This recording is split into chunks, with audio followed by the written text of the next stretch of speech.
โดยสบายดีเด้โดอยสบายดีโดยสบายดีมาพบมาพ้อกันเป็นครั้งแรกเนาะโดยอยากให้แนะนำชื่อเว่าชื่อจริงแล้วตัวโดยเมวรรณครแม่วรรณครโดยอายุอายุ50ได้ละอื50มปลายได้ละ50ปลายแล้วโดบ่ยปลายเท่าไรแม่ปลายอันสี่อืมแล้วคนจริงยังงามอยู่54โอ้54แล้วเนาะโดยโดยคือแม่นี่เป็นแม่ห้างหรือว่าแม่หมายเป็นแม่ห้าง เป็นแม่ห้างบ่โดยอืมเป็นแม่ห้างมาจักปีแล้วแม่โอ้ยจักสิว่าจักปีลูกพุหลาจนเป็นสาวจนใหญ่ตั้งแต่ลูกพุหลาได้ปี2 เดือนอืมโดยปัจจุบันนี้ลูกสาวหลาจักปีแล้วจ้ะแม่ลูกสาวเจ้าไรตอนมันเกิด93โอ้บ่แม่นเฮ้ย2003เกิด2003ลูกสาวลานะเดี๋ยวนี้ก็2026โดยแม่น23 ปีบ่นางอืมเนาะโอ้เพิ่นก็ป้าแสว่าโสดจนมาฮอดปัจจุบันนี้โดย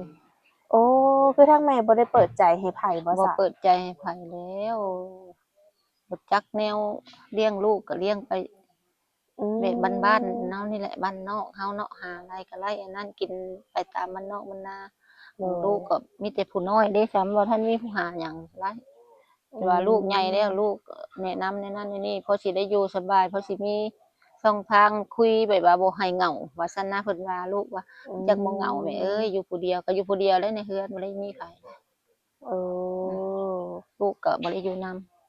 อืำลูกก็อยู่มบ้านเขาเรือนเขาโดยแล้วก็อยู่ผู้เดียวผู้เดียวอีหลีโลนี่แหละบ่แม่นว่าผู้เดียวแหละคำมามีหมู่มีกองบ่คำมาอยู่ผู้เดียวคือเก่าโดยคือค่ะทางลูกเพิ่นก็อยากให้ทางแม่นี่มีคู่มีคิงเนาะสิแม่นแบบนั้นแหละจังว่าแนะนำให้เปิดใจอืรถแม่ม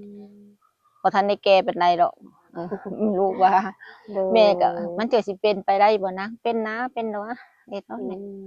มพอมีหมู่ปากหมู่เว้าได้มีผู้นั่นนี่ก็ถ้าเฮาก็บ่ห่วงหั้นน่ะเขาเว้าจังซี่ อืมแม่นความเพิ่นว่าเนาะ อืมเพิ่นก็คือสิอยากให้มีผู้มาเบิ่งแยงนั่นแหละเนาะอืมโดยคือที่ผ่านมาแม่ก็บ่ได้เปิดใจให้ไผบ่ได้โอ้ร่มกับไผบ่แหละ คือยังบ่พร้อมบ่แม่แต่กี้นั่นเว้าโดยแม่นยังบ่พร้อมยังคิดนำลูกลูกก็คันว่าเอาสมมุติว่ามีผู้มาอยู่นำแม่ก็ย้านเพิ่นบ่ฮักบ่แพงลูกอืเพราะว่าลูกเฮายังน้อยมเด้จ้ะตอนนี้แม่บ่อุกบ่อังแล้วบัดนี้ลูกใหญ่เบิดแล้วเขาหากินเองก็ได้แล้วโดยนะ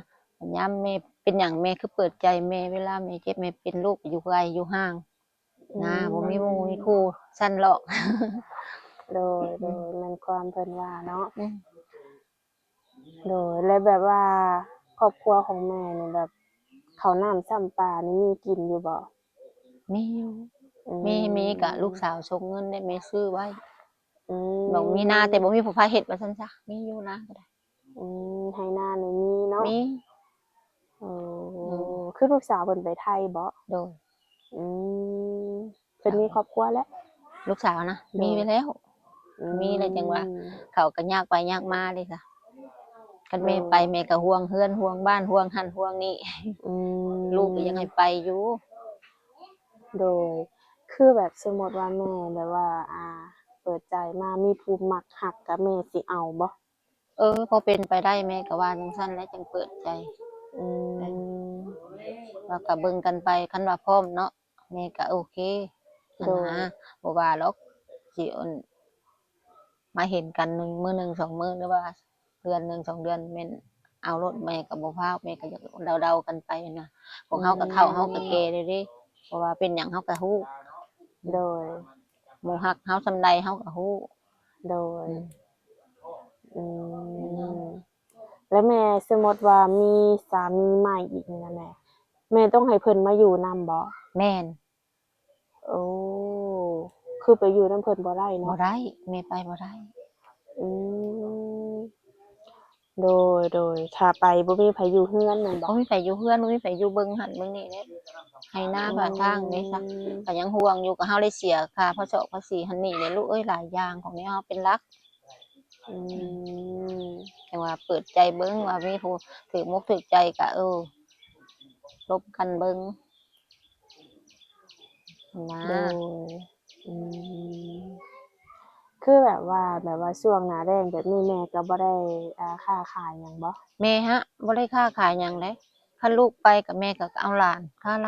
ลานน้อยผู้เดียวนั่นแหละก็มีแต่ผู้เดียวได้เที่ยวไปเที่ยวมามีอีเดียวนี่แหละโด นั่น ยโอ้ อืม คือเลี้ยงหลานเนาะ โดยเลี้ยงหลานน้อย โดย นอกนั้นก็เขาก็ยากไปยากมาเพราะว่ายากนำการนำงานกับบัดนี้ยากนำก็ลูกกับบัดนี้เพิ่นมีลูกมีเต้าบัดเขาทำเฮียนเด้จ้ะ อืม ยากครอบครัวยากหลายอย่างผู้นี้แบบ โดย ทิ่มดูไว้นำแม่มันก็ต้องได้เที่ยวมาเรื่อยหั้นนะผู้นี้ มาเยี่ยมมายามลูก มา เพิ่น เยี่ยม เนาะ เอ้ยมาเรื่อยแล้ว อืม แต่จังว่าลูกว่าเฮ็ดเบิ่งลูกแม่เอ้ยเปิดใจแน่ก็แต่หึงแต่นานแล้วเปิดใจแน่ก็บ่ฮู้ทางเฮ็ดกับอันนี้เนาะบ่จักสิหาทางเปิดบ่จักหาทางเว้าอะนะแม่ก็ ม อยู่ไปจังซั่นแหละเฮาก็ชินแล้วเฮาก็อดไปอยู่ไป โดย คือแม่ก็เป็นโสดมาก็20ปลายปีแล้วเนาะ โยพุ่นแหละ ลูกสาวหล่าจนหลาน โดย ใหญ่หมดแหละ แบบว่าผู้บ่าวบ้านเดียวกันนี่เพิ่นบ่ได้เข้ามาโอ้มาลมแม่บ่ เข้ามาอยู่บ่อึดนางเอ้ยแม่หัก เป็นอะไรบ่ แม่ มัก บ่มัก1มา2มาก็คนบ้านหนึ่งเมืองเดียว แม่ก็เห็นกันอยู่เนาะหาเช้ากินค่ำบางเทื่อก็บ่กุมหมดครอบครัวก็จักสิอยากไล่ไปเฮ็ดเพียงหันนะว่าซั่นซะ อืม คันว่ามีก็เพราะว่าดูแลตัวเองได้เนาะเฮ็ดหยังก็พอมีกินพอมีอยู่เพราะว่าบ่ขาดบ่เคินมีเงินมีคำมีทุนมีฮอนแม่โอเคอยู่แบบนั้นน่ะบ่อึดอันผู้มาล้มมาเว้าอยากได้ดอกแนวนั้นแนวนี้มักฮักบ่อึด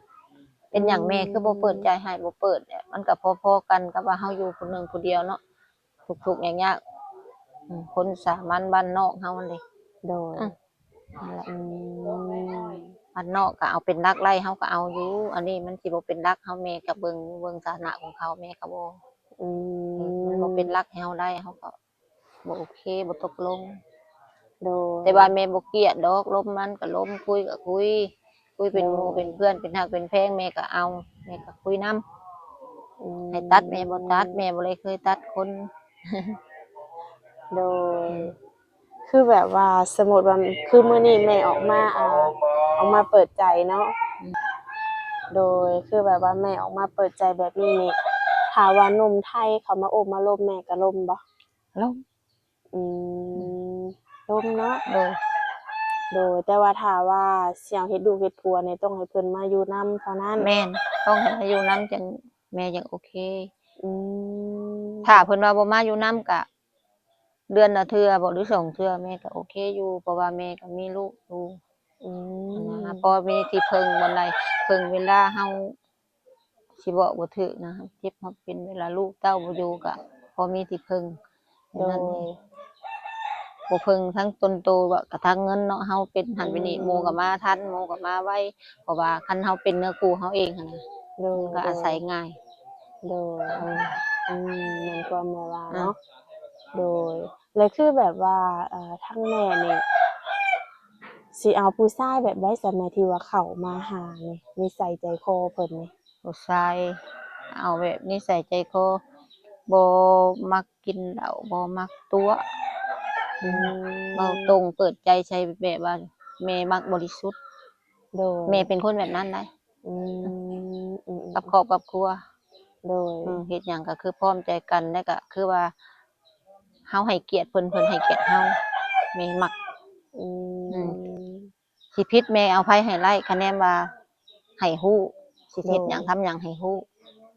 แม่หั่นแม่เว้าตรงๆแบบนั้นโลดแม่มักแบบนั้นของแม่เป็นคนแบบนั้นเด้ถ้าตัวนี่แม่ผิดใจเอาไผบ่ได้ อื แม่ ม เป็นแบบนั้น โดย คือเฮาก็อยากได้คนที่ว่ามักฮักแล้วก็จริงใจเนาะ โดย อืม คือแบบคันว่ากินเหล้านี่ถือว่าบ่เอาบ่แม่ กินเหล้านี่บ่ถ้ากินเป็นเวลาเป็นงานนี่จะจังกินแม่ก็เอาแม่บ่ได้เกลียดสังคมแม่มักคนเข้าสังคมคันว่าบ่กินจักดีบ่ไปนำสังคมจักดีแม่ก็บ่เอาแม่ก็บ่ชอบแบบนั้นของแม่อยู่ในสังคมแม่คนสังคมใด อืแม่มักมม่วนโดแม่มักม่วนได้ยเวลามีงานมีการนี่แม่สิมักไปดิ้นไปม่วนนำหมู่อืแต่ว่ากินก็กินมอยู่กินน้อยๆกินรู้จักพรรู้จักหยุดบ่แม่นว่าสิกินเกินว่าอยากยามใดกินตลอดแม่บ่เอาเป็นการเป็นงานแม่กินโดยแม่ให้กินเอาอืนั่นมกินมีกำหนดกินมีบ่แม่นสิกินกะละเทศะอะนะว่าซั่นซะบ่โดมีการยมีงานก็กินนั่นแม่ขอลาแล้วแบบนั้นน่ะแม่บ่เอาแม่บ่มักเพราะว่าแม่เคยพ้อพันธุ์มาแล้ว โอ้เคยแล้วเนาะ โดยอืมอืมโดกินมามันยบ่ให้อภัยเจ้าถ้าเจ้าเว้าดีจั่งใดเขาก็ตีเป็นพิษนั่นน่ะนางแม่พ้อแล้วแนวนั้นน่ะอืมอือืมมโดยคือแบบฐานะของเพิ่นนี่แบบไร้สะแหน่ที่แม่สิเอาหั้นนะต้องรวยบ่แม่โอ้บ่ถึงขั้นว่ารวยขนาดนั้น โดยบ่รวยปานใดก็สมมาพาควรพอไปพอมาแหละอืโดม ยอืแม่บ่ตีบ่มเลือกดอกมันว่าถ้าเอาแต่คนรวยแม่บ่อืคะแนนมเข้าใจกันแม่มักมันมักหนึ่งมาไปลามาครอบให้เกียรติถึงกันและกันแม่มักหลายตัวนี้โอ้บ่ล่วงบ่เกินแม่มักเพราะโดว่าแม่ยหันมักแบบนั้นสิไปทางใดแม่ก็ต้องลาบัดว่ามาทางใดเฮาก็ครอบเฮ็ดหยังทำหยังเฮาก็ปรึกษากันเฮาก็เว้ากัน โดยอืมแล้วให้รู้จักซึ่งกันและกันสิลุกหรือไล่เฮาก็รู้นำกันเด้แบบนั้นน่ะลูกโดเอยอจังซั่นแหละอือืแม่มนความเนาะอืมโดยโดยจังว่าเฮ็ดไปจังซี่แล้วอะเปิดใจจังซี่แหละมีคนคุยก็คุยเพราะบ่เหงาซั่นซะก็อยู่อืเรือนอยู่คนเดียวมบางมื้อก็นอนบ่หลับเนาะมีแนวคิดแหน่ก็นอนบ่หลับแหน่อือืมโดยโดยบางมื้อก็แล้วแม่มีทางติดต่อให้เพิ่นบ่ซะฮะมีเฟซมี มี LINE บ่แม่ LINE มี LINE มีแอปอยู่โอ้โทรศัพท์แม่อยู่นี่บ่โดยนี่เฮาสิแจกให้ในช่องเลยเนาะแม่แจกเอ้ยเพิ่นสิได้แอดเข้ามาหาเลยเนาะแจกคือของนางลูกสาวหั่นแหละมันจังโดยแม่จังสิรู้จักเฮ็ดแม่ก็ อืมลูกสาวกกเลยค่ะ โอ้ลูกสาวกกบ่ มันฮูบเลยฮูบเลยค่ะอืคนนี้มคนที่สี่ได้นางเลยโดยผู้คนแนะนำแม่นี่คนที่สี่อืมไผโทรหาบัดนี้ไผโทรหาแม่ ผู้เพิ่นอยากถ่ายคลิปเพิ่นเป็นผู้โสดนี่อืมโอเคทุกคนอันนี้จะเป็น QR Line ใครที่ว่ามักหักเนาะอยากโออยากลมอยากทำความรู้จักก็ทักเข้ามาได้เด้อทุกคนโดยแม่ดินเป็นอยู่แล้วว่าลายนี่เนาะเล่นลูกสาวสอนโดยตะกี้แม่บ่ลิ้นให้แม่บ่ได้โหลดให้ลูกสาวตะกี้ บอกลูกสาวเฮ็ดให้บัดนี้คือกันกับเฟโดซยแม่บ่เป็นกับลูกสาวเฮ็ดให้ได้แม่ก็เป็นเอโอ้มีลูกสาวโซนโดยดีเด้อเนาะแม่อืม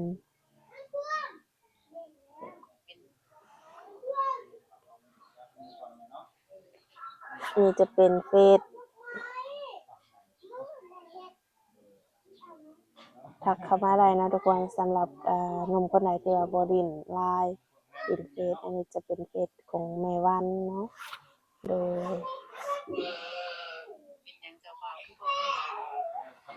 โอเคแม่โดยอันนี้ก็จะเป็นทางติดต่อของแม่เนาะมีทั้งเฟซทั้งไลน์เนาะโดย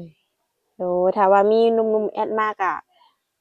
ก็ให้ทั้งลูกสาวเพิ่นเบิ่งให้เนาะแม่โดยให้เพิ่นรับให้ก่อนโดยโดแล้วยก็จังค่อยคุยกันเนาะนั่นแหละมันจะมาเฮ็ดโลดเด้เฮ็ดโลดโดโดยวันนี้ก็ถือว่ามาเปิดใจให้แม่ฮอดเทือนฮอดซ่านเลยเนาะมื้อนี้ โดย ก็มีแต่ว่าให้ทั้งแม่กับพบพ่อเนื้อคู่เนาะแม่เนาะโดพบยพ่อสาคนดีธุเข้ามาในชีวิตเนาะสามาเบิ่งมาธุแย่งกันโดยโดยโดยโดยจังใดก็ไว้พบพ่อกันในคลิปหน้าเนาะแม่เนาะโดยโดยสบายดีเด้อสบายดี